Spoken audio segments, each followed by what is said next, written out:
I didn't know that this was initially something that I would either be good at. It was never passed my mind until I was doing it.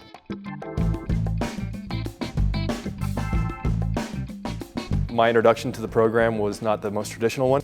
I was enrolled into the history program at Stillwater and found myself working more in a kitchen to pay off my loans and pay off, the debt that I had accrued, so I could end up going to school for the next semester and spend up more time in the kitchen and being more excited about that. People will be hard pressed to say I was the best poster child. I was a poster child at all, even. I've never had any kind of upbringing in regards to cooking outside of, maybe gardening with my mother and things of that nature. My experience while I was, in the culinary program here was I'm surrounded by individuals who care about my future, and there was confidence in that. What I did with that was entirely up to me, but I was very aware that these individuals cared about what I was doing, and their frustrations were frustrations that kind of originate from a position of care.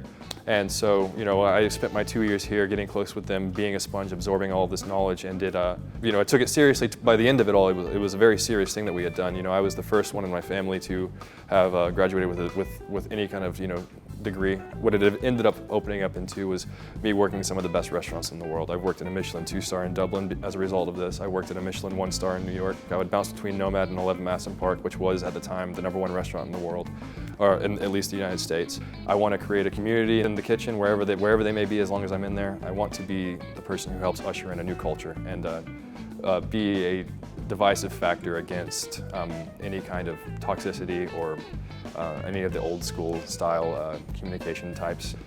If I can go to bed and say I'm promoting that culture and I'm being true to that, that's success to me at this point.